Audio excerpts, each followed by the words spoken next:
we have to first differentiate between acute cortisol, which would happen from a training session, versus chronically being stressed, where your body is producing a lot of cortisol because of undue stress. As I mentioned earlier, stress is a negative regulator of growth. That if you're constantly stressed, that's going to generally you're going to have not only cortisol, but other factors in the body, inflammatory factors that can lead to diminished growth. But from an acute standpoint, the acute response of cortisol to a workout, not only is it not shown to be negative, that's really the one hormone that we have evidence that there is a positive response, that it correlates positive. We know, again, correlation isn't causation, but it certainly would not, there's no evidence that we would see a negative effect from the acute cortisol response to a workout.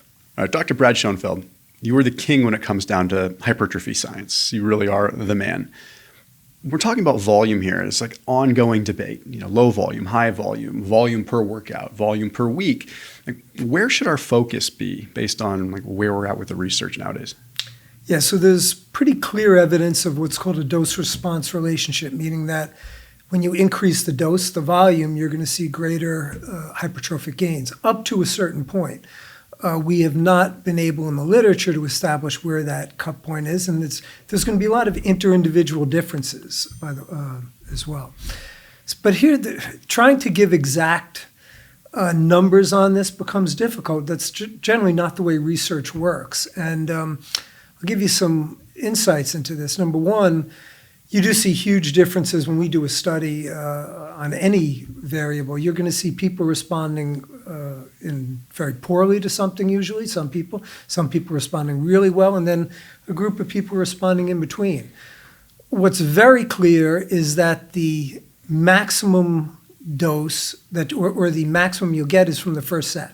So when you do one set, that's going to give you the biggest bang for your buck.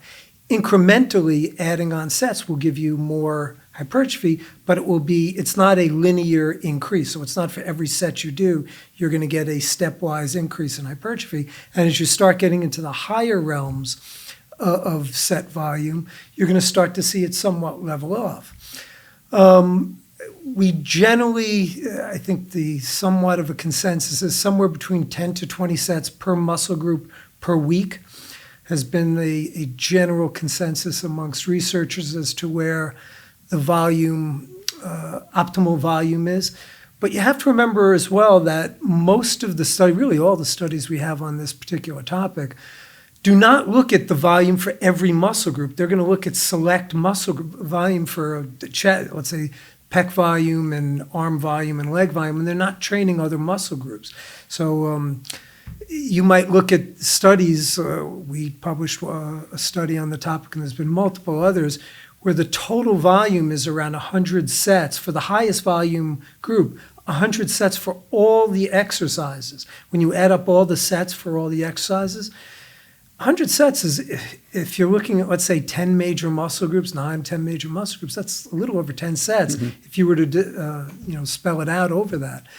And I think it's important to understand that we don't have evidence if you were then to actually do this for all the muscle groups, at what point might you see some overtraining start to kick in, where there could be, if you're doing, let's say, 20 sets for every muscle group, could it be that over time you're going to start to see a reduction? We just don't know that. And by the way, I think that at least lends itself to the theory that there may be a benefit to periodizing volume, to having some, let's say, having less volume in a certain cycle, going to more moderate volumes, and then a shorter period of higher volume, and then repeating that cycle. But again, that's theoretical, and we don't have any good evidence on that. After today's video, I put a link down below for LMNT electrolytes, and now, in case you haven't seen it, they have their sparkling electrolytes, like an actual can, a ready-to-drink can of electrolytes in a sparkling fashion. So it tastes like a soda, but you're getting the electrolyte effect. So if you're in a caloric deficit, you're trying to cut, or you're trying to build muscle but stay lean at the same time, these things are amazing because you can sip on them during your workout and it feels like you're sipping on a soda, but you can also sip on it throughout the day and it just tastes really good. But they still have the same 1,000 milligrams sodium, 200 milligrams potassium, and 60 milligrams magnesium. Totally fasting friendly. They won't break a fast. You could have them before your fasted workout. They also have their regular packs, which of course I still use all the time. Like that's my baseline. But anyway, that link down below gets you a free variety pack with any purchase. So free variety pack, all you got to do is make a purchase and you get a sample variety pack with each flavor. So you got like a citrus salt, which is like lemon lime. You've got a watermelon salt. You've got a grapefruit salt, all these really good flavors. So that link, go to drinklmnt.com/Thomas, drinklmnt.com/Thomas, and it's in the top line of this description. Make sure you check out their sparkling flavors. Would you say that, allostatic load really plays a part into the response to volume? Like someone's just stressed from life and everything like that? Or are you seeing that it's actually somewhat localized? I can't say from the literature that that's the case. I mean, we don't have any, these are all hypothetical arguments that are made or claims. What I would say is that there's a convergence of genetics and lifestyle factors that certainly will go into the response to training overall. We know that obviously you can't do anything about your genetics, but genetics plays a huge role. Upwards of 50% of your gains are theorized to be genetically predetermined. But lifestyle has a huge factor as well. So your nutritional status, your stress, your sleep, all of these things can impact your gains and how they interact. Look, one of the real problems that we have in research is trying to control variables once people leave the lab. So when we train people, we can control how their training is carried out. We cannot control how they're sleeping. We try to look at their nutrition, but I mean, some of the nutritional logs that I get from subjects, I kind of roll my eyes that there's no way they're actually eating like this. Or at least over the long term. Maybe they did for a particular day, you never know. But trying to extrapolate that over a long-term period of time, it just doesn't, a lot of times doesn't add up. Yeah. Where does the science tend to fall now in terms of, let's say, 10 sets, or let's even say 20 sets, just so there's a little bit more volume there. 20 sets in one day versus 20 sets spread out over the course of the week? Yeah, that's a great question. And this is an interesting topic that's been evolving. And the literature is starting to show, and again, I'll say that we don't have a sufficient amount of research that I would say I'd have a strong opinion on this. But I'd say that the emerging research seems to show that upwards, when you get over about 10 sets or so per muscle group per session, it's better to split up that volume over multiple training sessions.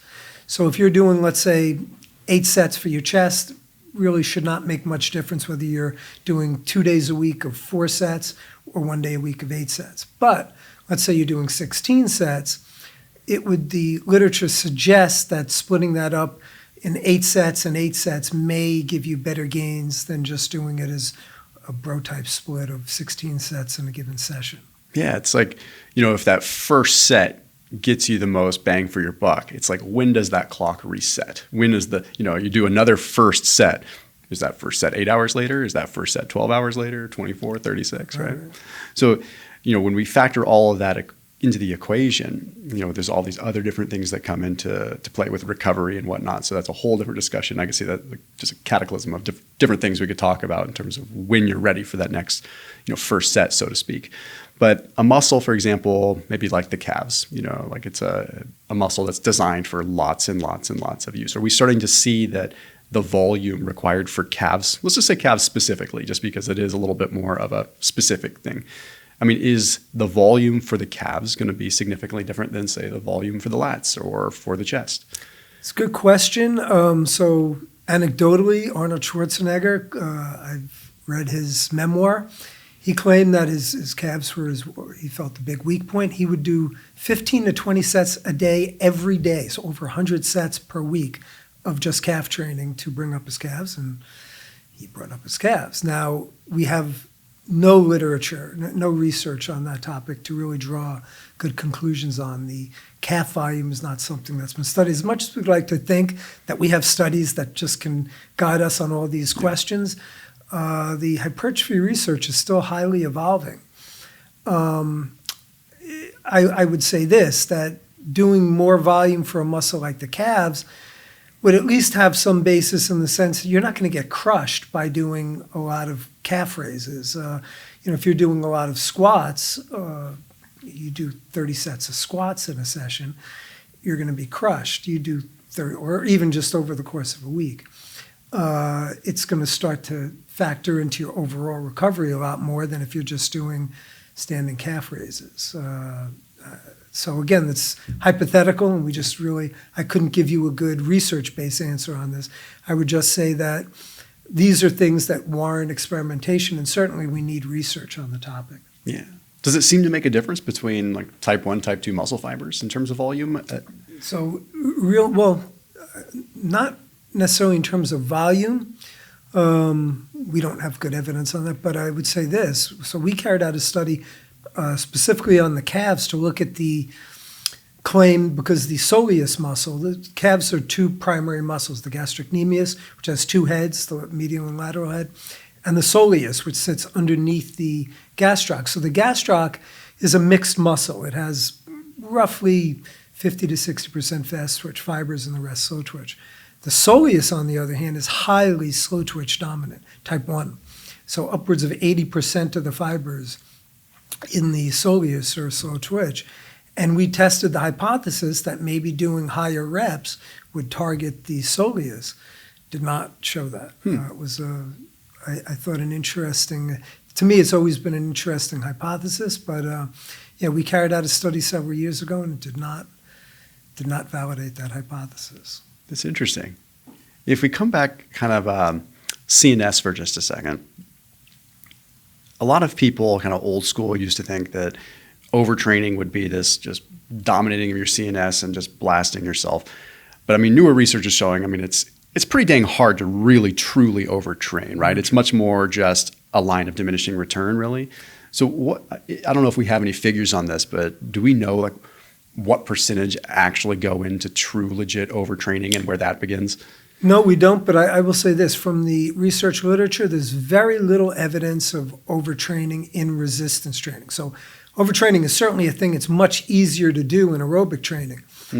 The literature on overtraining with resistance training is primarily centered on these extreme protocols, doing like 10 sets of 1 RM, so taking for 2 weeks straight, every day, 2 weeks straight. And then we see evidence of pretty massive overtraining in these individuals. Now, again, most of the research that we have in like higher volume training, it just doesn't, we don't have very high volumes. Like the old school bodybuilders, Schwarzenegger era, even the 80s bodybuilders, Lee Haney, majority of them, they were doing upwards of 200 to 300 sets in total per week.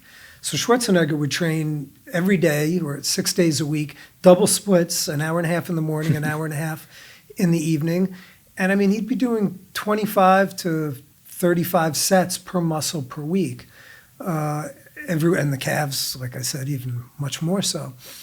As I mentioned, the literature on volume that we have now, the total volume is a third of that. And they're fairly short term, so we just don't have the literature to show. I would say that there's no evidence that Schwarzenegger was overtrained. So anecdotally, I don't think we can draw much conclusion that there would necessarily be overtraining.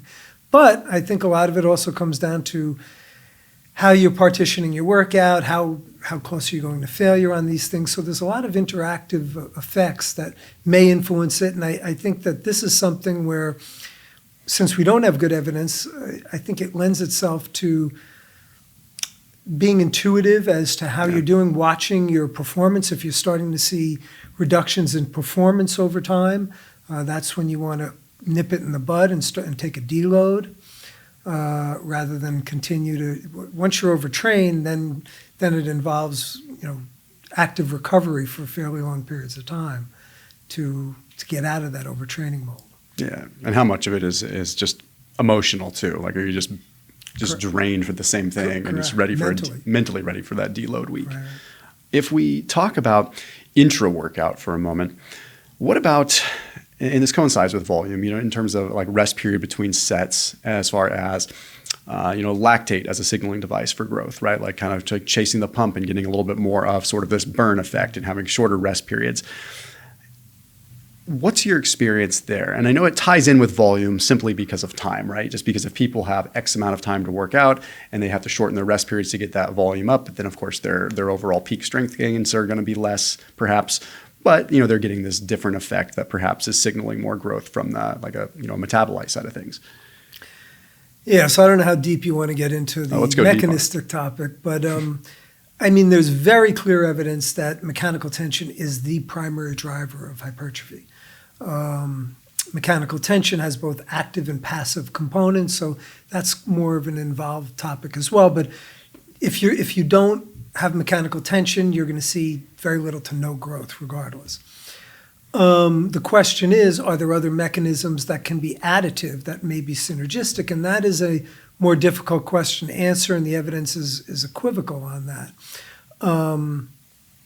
I would say that over the years, my opinion I would have had a little more confidence that there was an effect of other mechanisms years ago, but I think we still just, studying mechanisms is a very difficult area to try to tease out, because when you alter one mechanism, generally you're going to alter others. But I would say from a metabolite standpoint, lactate by far has been the most studied. We know lactate is a signaling molecule. It has signaling effects in the brain. It has multiple. Many studies have shown that it has signaling effects.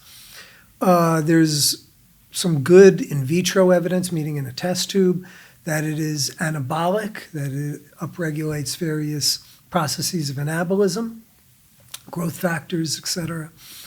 There is some evidence in rodent models that injecting it directly into rodents can actually cause an anabolic effect, even in the absence of exercise. But that what you see in these types of studies cannot necessarily be extrapolated to resistance training, and the evidence is much less clear, if not somewhat contradictory in that manner. And there's, by the way, I'd say to that end, there's dozens of metabolites that are produced that we have good evidence they're produced during resistive exercise, and they haven't been studied as to how they may be involved in the hypertrophic response. So again, we have very preliminary evidence on this topic, as much as we'd like to think we're enlightened on these things. And I know there are various influencers who speak very confidently on dismissing or touting the benefits of a given mechanism.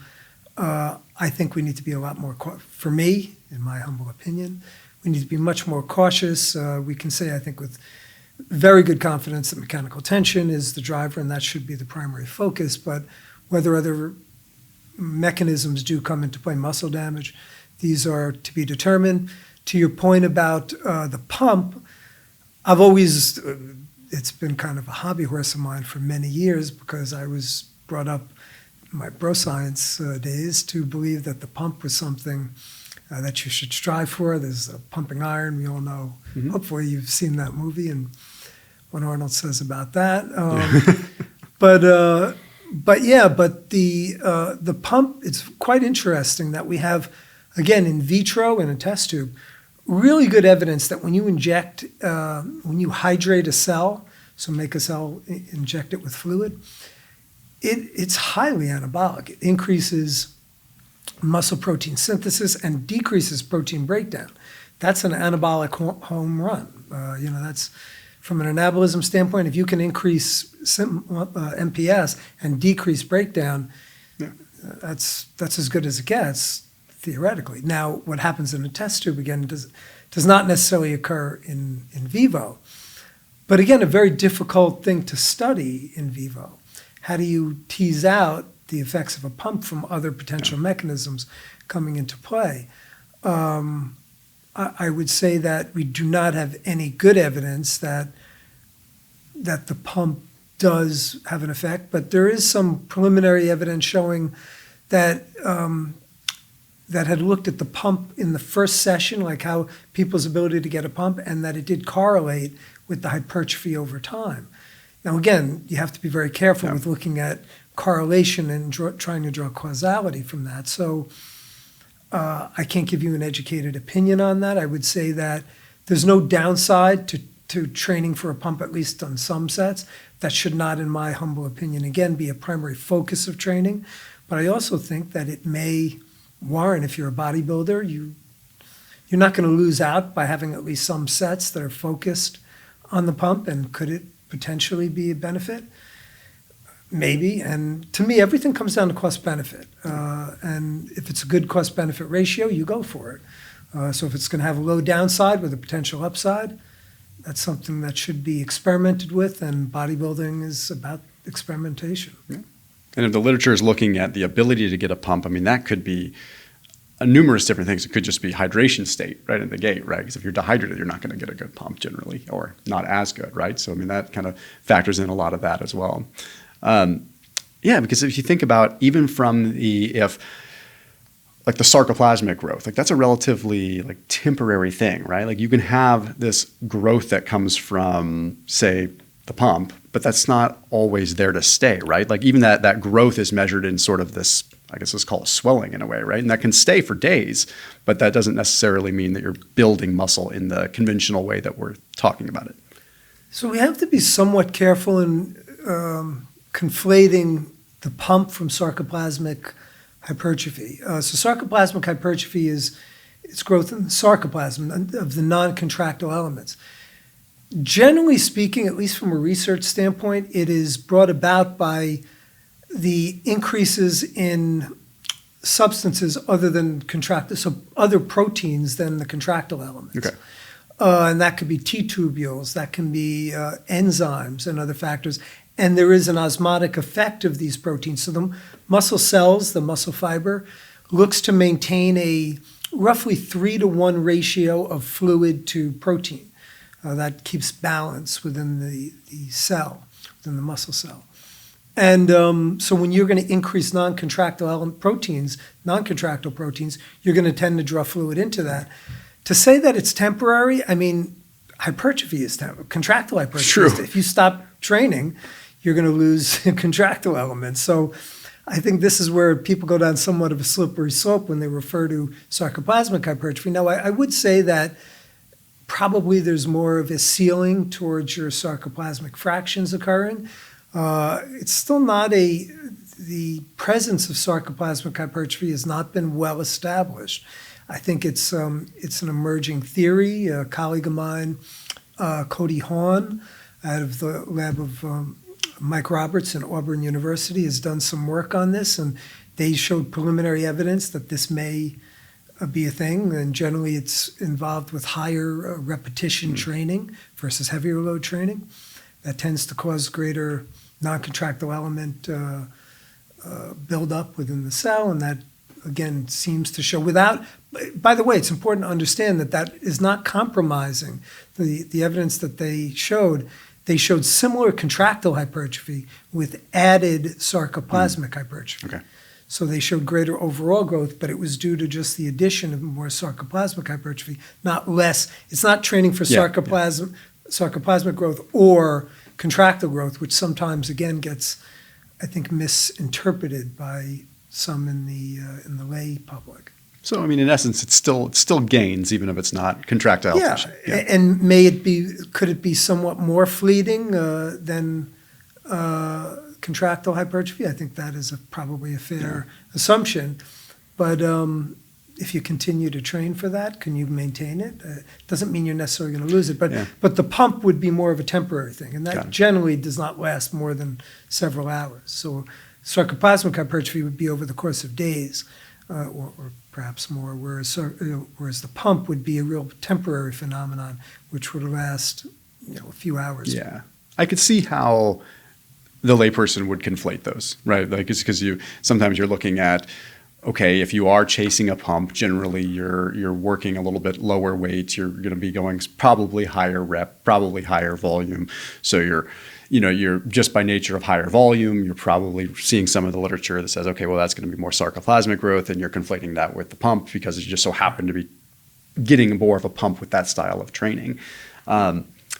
So in essence, even with low repetition range, let's say 4 to 6 reps, where you're really not chasing a pump per se, do we notice that recovery in between actual sets, is it as monumental of a difference as we used to think that it was? Like 1 rep max aside, things like that. But chaining in that, let's just say, again, 4 to 6 repetition range, if you're taking a solid 90 seconds or 60 to 90 seconds between sets, is it really that different from a 4 to 6 rep range to, I don't know, an 8 to 10 rep range?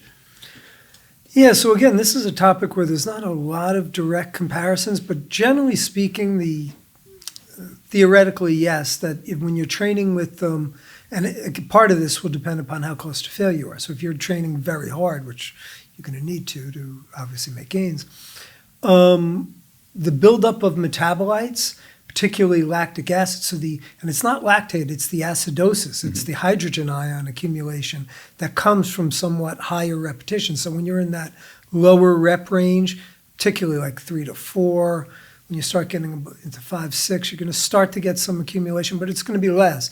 But yeah, if you're in your 10 to 12 rep range, there's going to be greater hydrogen ion accumulation, and that interferes with contractility. So the acidosis will have an interference, and it takes a little longer for that to clear out to regain your ability to accumulate as many reps on the successive set. So if you're talking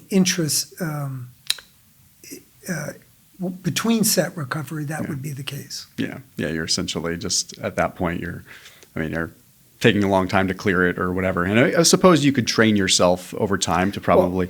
By the way, that excellent point, and that was going to be the other thing I was going to say, is that part of the issue when you look at these things in the lab is you don't get the accommodation effect.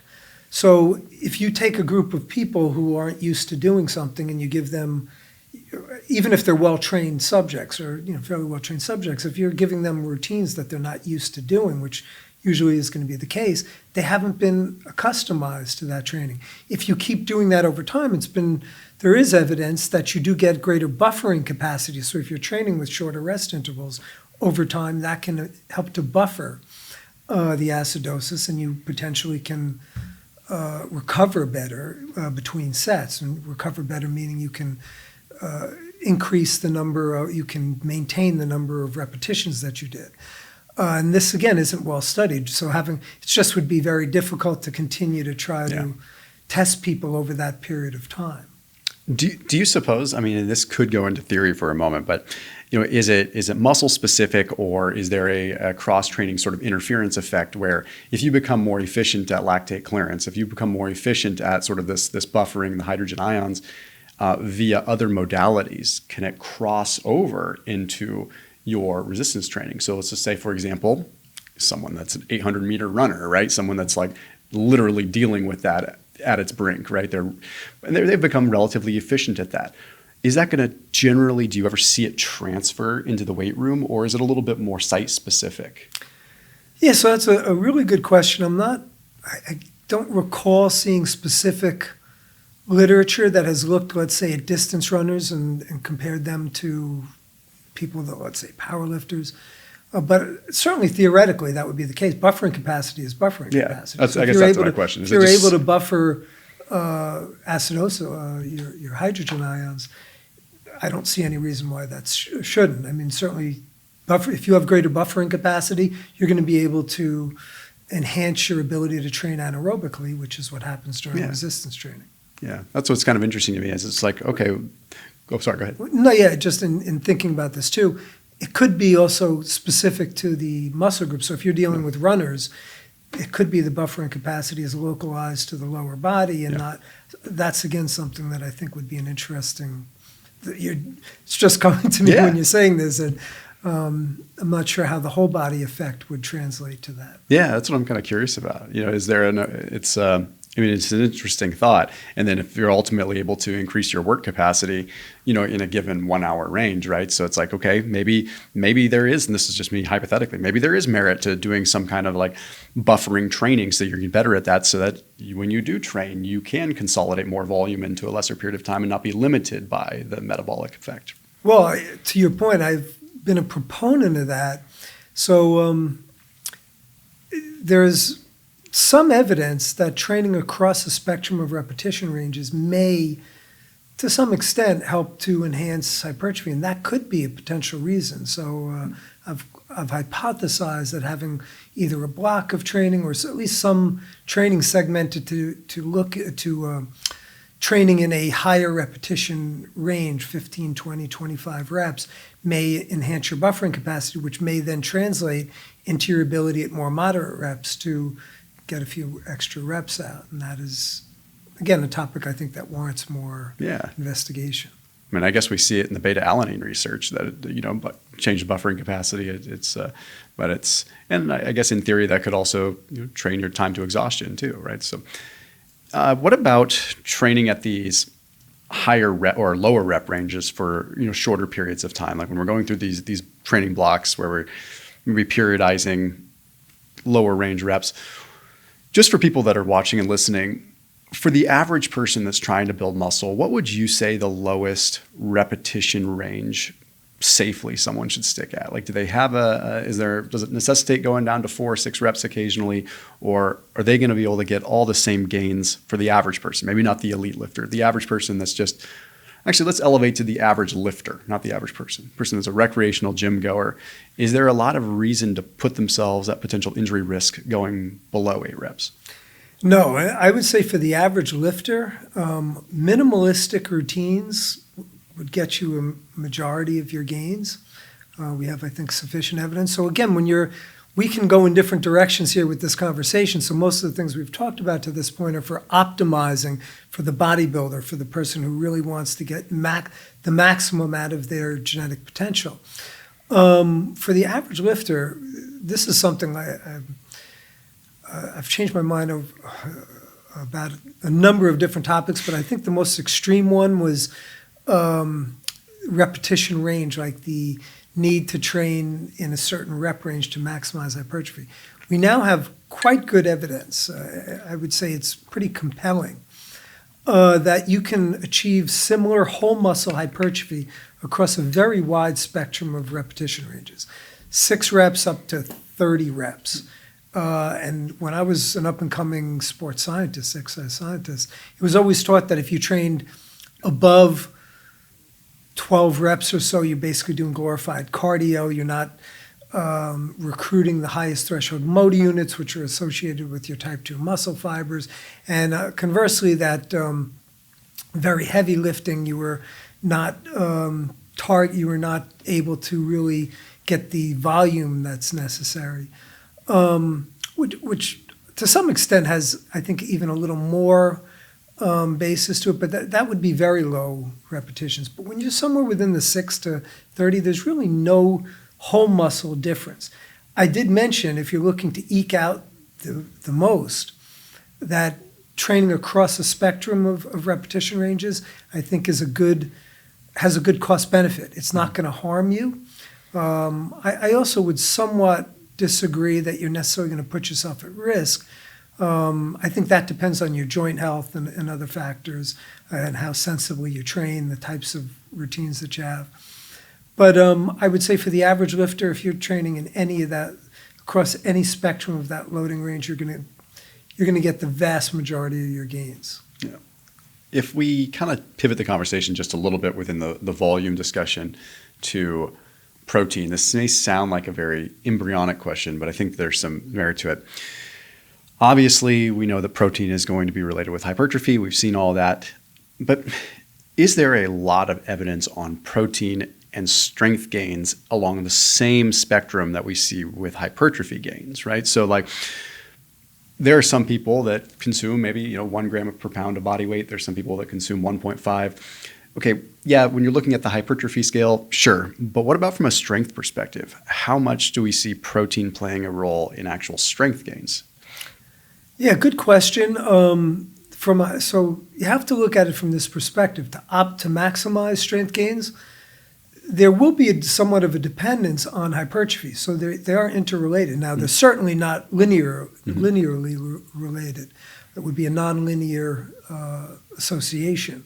So you don't see for every increase in hypertrophy, you're getting a similar increase in strength because there's a very high neural component to strength gains. But if you want to maximize strength, you're going to need to also maximize hypertrophy, particularly as you start getting more and more well-trained. And thus, there will be a need to consume more protein.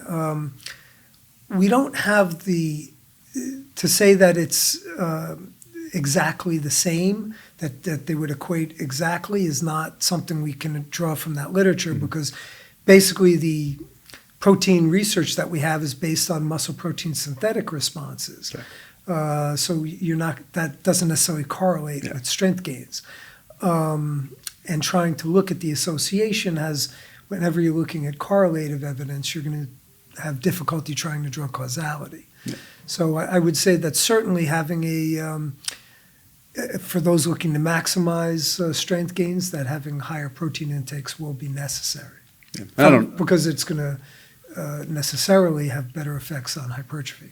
Yeah, I mean, it's a pretty small subset of people that are looking for strength gains independent of muscle gains. So, but it was just an interesting question because I think it segues into sort of their neurological discussion, right? Like if so much of this is neurological as well. Well, I don't know if you actually happen to have the figure. Like what percentage of this is sort of neurological versus myofibrillar? Trying to draw percentages is very difficult in something like this, but a good component. So part of this will also depend upon what spectrum you are of training status. In the early stages of training, it's much more neuromuscularly dependent, and as you get more and more well-trained, it becomes more hypertrophy dependent. But also it will depend on the exercise itself. Are you talking about a machine exercise, which has much less degrees of freedom, so you're reducing your degrees of freedom with, let's say you're doing a hammer strength bench press versus a barbell bench press. The hammer strength bench press, it's just, you can only go in one direction. Yeah. You can't press up, you can't press down, you can't go out to the side. So that will be less dependent on neural gains than you would in a bench press. When you start getting into more complex movements, like a squat, where there's more and more joints that are involved, again, it's going to be more neuromuscularly dependent. And there's an interaction then with training status. Yeah, that's interesting. So have you seen any work on a difference in the amount of volume needed for growth with machine versus free weight in that case? Not direct. There's been no direct comparisons that I'm aware of that's looked at just trying to look at machines. But the evidence that we have does not seem to show much difference between training just on machines versus just free weights. I think this is where research is lacking in a lot of respects, because the more interesting question to me is, might there be an interactive effect of training with both machines and free weights versus one or the other? Yeah. Because the advantages of one are generally the disadvantages of the other. And you also have to look at, so we're generally looking at a limited number of muscles that are studied for hypertrophy. So let's say we're looking at machines versus free weights, and we're looking at a squat versus a leg press. Yeah. What about the glutes? So if you're just looking at the quads, which often is the case, what about the glutes? What about the calves? What about the hamstrings? I will say this, we're getting some newer evidence, which I think is really interesting and lends itself to some of the old bodybuilding theories, where we just carried out a study, it was recently published, that showed that the leg extension targets the rectus femoris, which is the middle, the muscle that is in the quadricep muscle that's in the middle of the quads. And the leg press targeted the vastus lateralis, which is on the lateral aspect. So there's it's 4 different quadricep muscles. So you can, to optimize, the theory would be that to optimize quadriceps growth, combining the two would give you a bigger bang for your buck than doing one or the other. Yeah. I guess I wonder if, especially when you start getting into higher volume work, if machines may prevail in some way because you're not limited by the stabilizer muscles fatiguing, or these smaller muscles that maybe you just simply don't have the capacity to do this high volume. And there's also the overall effect of fatigue, neuromuscular fatigue, when you're doing, it's more physically demanding to do a set of squats than it is a leg press. Yeah. So that's going to somewhat enter into it as well. And then obviously single joints are going to be even less neuromuscularly demanding. So these are all considerations. And when we talk about, to recircle back to the volume, these are other things that we don't have good evidence on. So trying to tease out how much, what about if you're doing just squats versus just leg extensions or combinations of such? So what is the mix of those types of exercises? These are things that hopefully over the coming years we'll have better evidence. Would you say that, the no pain, no gain statement is really, what about training to this threshold of pain? And I don't mean pain in terms of like musculoskeletal pain, ow, I broke something or I hurt something or I tore my ACL. But, do people need to worry about that? Do people really need to be thinking like, hey, this needs to be painful for optimal muscle growth? Painful meaning to failure or painful? Well, I guess that kind of brings the rep range into discussion again, to be quite honest, because I'm going to speak for me personally, the 15 to 20 repetition range failure is quite frankly more painful than failure at 8 reps. 8 reps is just sort of like, it's done, right? Like there might be a little bit, but 20 reps failure, it's pretty awful for the last 4 reps, right? Then there's a couple of different things, I guess, you only really reach that, in my opinion, that pain when you're like enduring for a long period of time. So I guess in a way it's kind of a loaded question because I'm kind of answering it myself, but like, is the pain really like how close to our proximity to failure do we need to get within any respective rep range? And is that proximity to failure the same proximity at 8 reps as it is at 20 reps? Yeah, great questions. So it's another topic where my opinion has changed quite a bit over time. So I grew up as a aspiring bodybuilder, following the routines of my favorite bodybuilders back in the day in the 80s and 90s, so I'm dating myself here. Basically the theory back then was it's go all out or go home. And I grew up in the gym. Every set had to be to failure, and then you have to use intensification techniques like forced reps and drop sets. Anything you could do to take your muscle, quote unquote, beyond failure would be beneficial. You just want to trash your muscles and reach that pain threshold. And the emerging evidence is certainly you need to train very hard. But we now have quite good evidence that staying a couple reps short of failure gets you very similar results to training to failure. And it's, again, really shifted my perspective on the topic. Now, to your point, when you're at higher reps, it is much more painful. So we carried out a study that looked at 10 reps per set versus 30 reps per set in trained individuals, trained men. These are young college students with at least 1 year of training experience. And at least for the first week or a couple of weeks, the group that was in the 30 reps were miserable. So half of them puked. We had squats, we had leg press. It was not a pretty experience. Now they did, again, to our conversation from earlier, they adapted, and over time they had apparently greater buffering capacity because they didn't experience the same symptoms towards the end of the study. It was an 8-week study. But certainly at the beginning they were miserable, and they generally didn't like it. It's not a fun way to train. No, it's awful. But we don't have good evidence as to whether you, again, need to go how close the proximity to failure is between, let's say, a 10-rep set versus a 30-rep set. But from both of the perspectives, you need to train really hard. So you need to be, if you're doing 10 reps, you still need to be within at least 2 reps, whether you need to be at failure. We certainly don't have evidence of that with your high reps.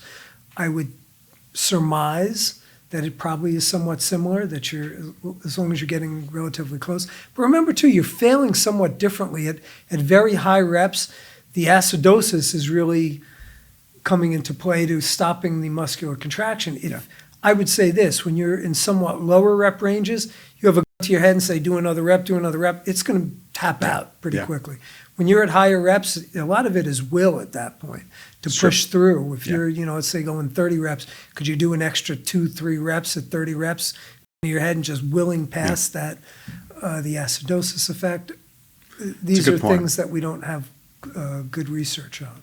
And proximity to failure is going to change just by a percentage points too, because like if you're doing 30 reps, you can just by the sheer literal completion of a number of rep probably get closer as a proximity to failure at 29 reps to 30 as 9 is to 10, right? So it's like I don't see not many people I know will actually train to such failure that they're completing half a rep and failing, right? It's like you psychologically, it's amazing how sometimes it's almost magical how if you set that number at 10, you magically start to fail at 10, right? It's just, you maybe psychosomatically put yourself there. So it's like that proximity to failure is different too. So it's like, in some ways, that high rep training, although very painful, you might be able to get a little closer to that failure point just by sheer number of reps.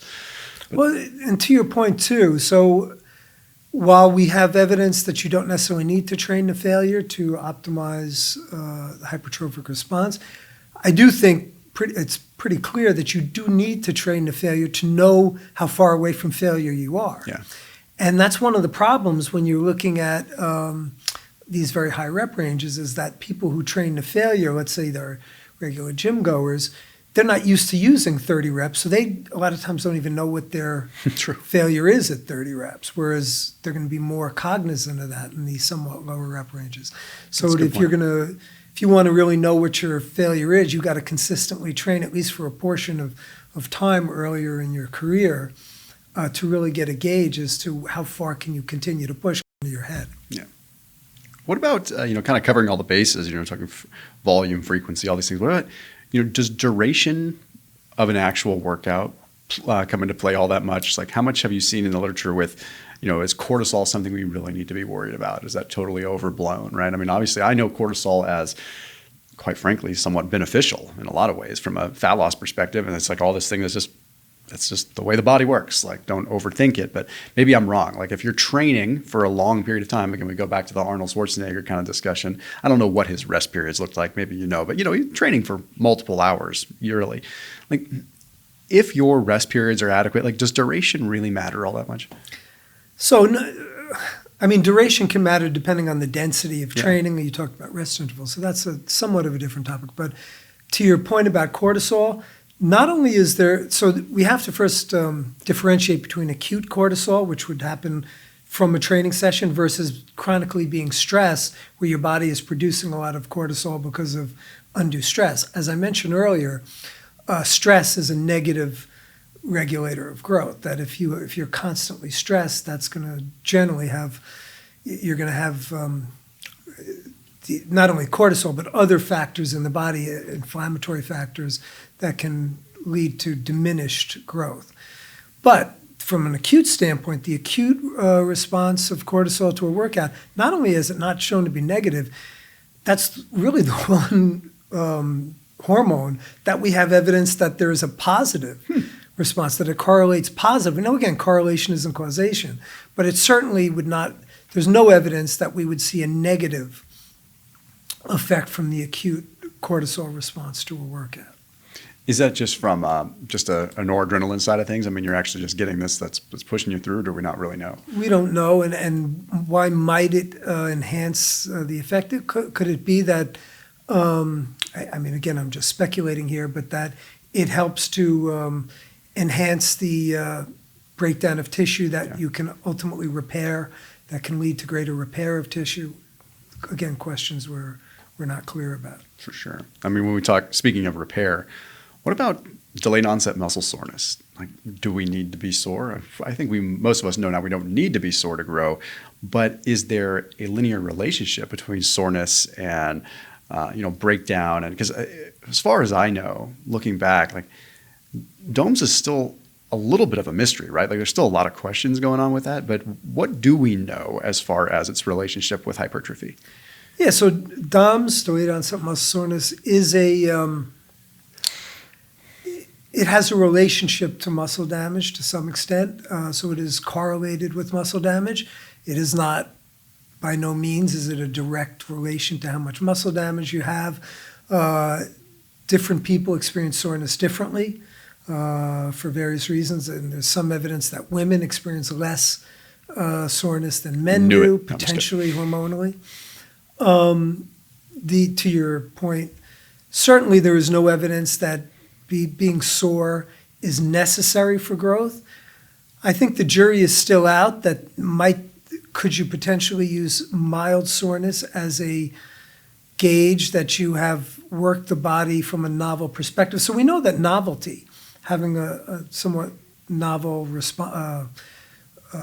stimuli in your workout can enhance adaptations. The reason the body responds, becomes hypertrophic, if you will, is a survival mechanism because it's being exposed to a novel stimulus, a stimulus that's not used to handling, and it wants to then be able in the future to handle that stimulus, which will set off these cascade of events that will ultimately allow it to become stronger and ward off that threat towards survival in the future. And conceivably, we know that when you do something novel, and usually that's going to be somewhat changing exercises would be one way that does come about.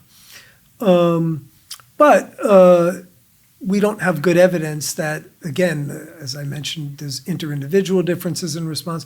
We certainly don't have good evidence that soreness would be a good gauge. I think that if you experience some mild soreness, you could potentially take that to mean that you have subjected your body to a novel response, and that may enhance the effect. It's certainly not going to be the only way that would be a negative is if it would prevent you from performing at your best, and certainly mild soreness shouldn't do that.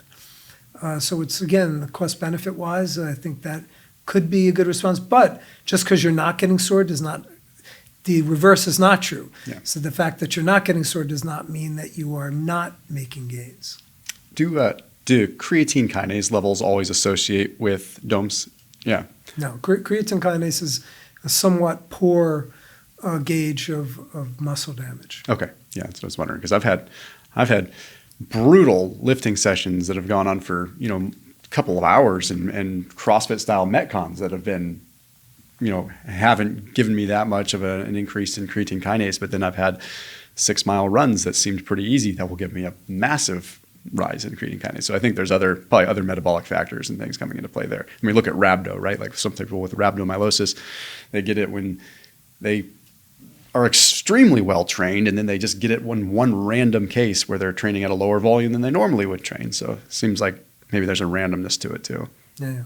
So what would you say, if you were talking to someone, just to kind of wrap this up, that was, let's just say, again, intermediate lifter. Let's just take a look at maybe the 30-year-old somewhat that is just, they've been in a routine, they've been lifting for a number of years, and they've got, 4 days a week to train or something like that. Just the average kind of thing. Like, if you had to say, if someone came to you and said, Brad, what would you say the ideal split is, for someone my age that's not super active, I'm going to work in a normal office job, like that. This is just kind of two guys talking here. We can take the science hat off a little bit just based on what you know. What would you say? There's no ideal split. I would start out by saying there's no ideal split. I mean, many different types of routines, programs can be effective. I think a total body routine done 3 days a week. By the way, total body routines, if you go back to the early days of bodybuilding, so I'm somewhat of a historian in bodybuilding, and if you go back to the Steve Reeves era, like the 1940s and 50s, virtually to a man, they trained Monday, Wednesday, Friday, relatively high volumes. They were doing 3 to 4 sets per exercise, 10 different, so like 40 sets in a workout of different, but total body, working different parts of the body. And doing it just 3 days a week, so having 48 hours rest and recovery, and had fantastic physiques.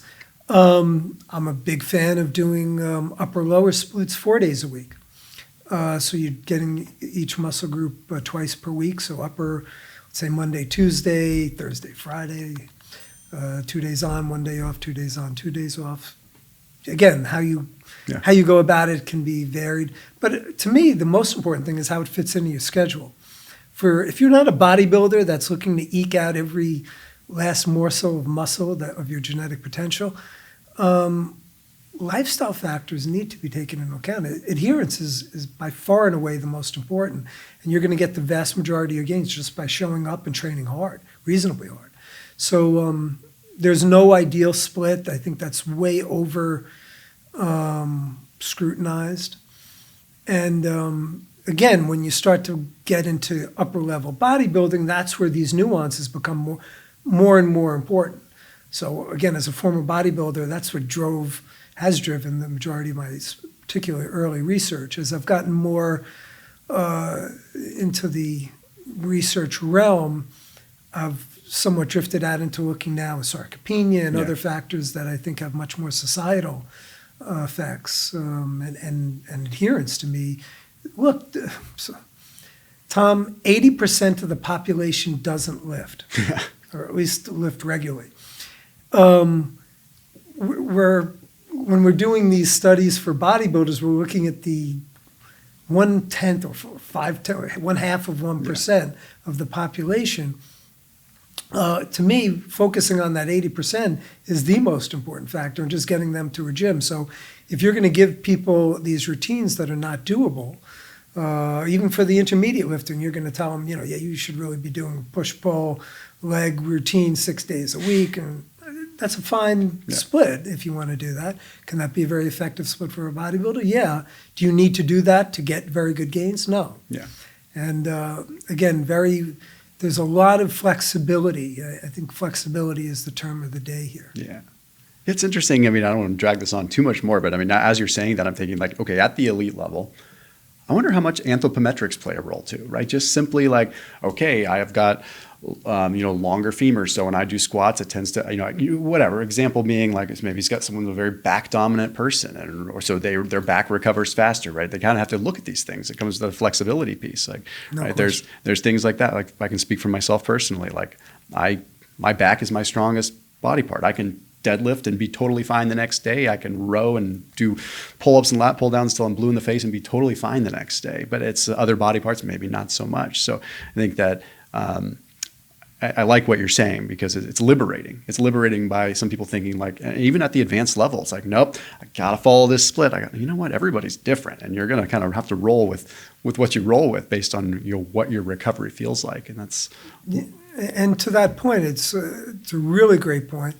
When we talk about the inter-individual response, that's why like even something like volume, when you look at the topic of volume, we see inter-individually, like the same person might respond quite well to higher volumes for the arms and not as well for their lower body. Interesting. Okay. Now, is that just a chance type finding that maybe if we did that again in 6 months, they'd respond differently? Yeah, we don't know. But I think certainly we do see this very high inter-individual response. And to that point, there very well may be that certain muscles respond better with certain people to different volumes or different rep ranges or various manipulation of variables that we just, this is why experimentation becomes paramount. Yeah. If you're looking to optimize results, the bodybuilder, you can only use research as a guideline. As much as I'm a research geek, research will never tell you what to do. It's only going to provide general guidelines to say, all right, here's the basis of how the majority of people respond to a given outcome with the manipulation of a given variable. And you then need to take this information and you're then your own N=1 experiment and figure out what works best for you. This is going to get you into the ballpark and see how it goes. And then if you're not responding the way you should be, that's where you start to experiment. And one last liberating question. For those that are a little bit more advanced, like what's the minimum amount of training to not lose your gains? Like you don't, if I'm not mistaken, like you don't need much, right, to not go backwards. And I think I'm probably preaching to a lot of people that are thinking this, because I know that's always a concern. Like as you get older, you've got busy lives, you've got kids coming in, like, it's on your mind. Be like, oh shoot, I don't want to atrophy. I don't want to lose my gains. Like what does the literature show in terms of what do you need to do just to keep it? Yeah, on average, we show that very low volumes can be certainly effective at maintenance and even some mild gains. You're talking 4 sets per muscle per week. Wow. Now, could there be inter-individual differences? Yes, there certainly will be to some extent. Could it depend on your training status? Yes, it could. Could it depend on your previous volume, how high your volume was? These are all questions that we don't have answers to, but we do know quite compellingly that very minimal effective dose training can be quite effective, at least at providing maintenance gains. No, that's good to know. That's a good liberating thought to end on. Well, Brad, I appreciate it, man. Where can everyone find you? Google me. They'll get enough information to find me. Right on, man. Thanks. My pleasure, bud.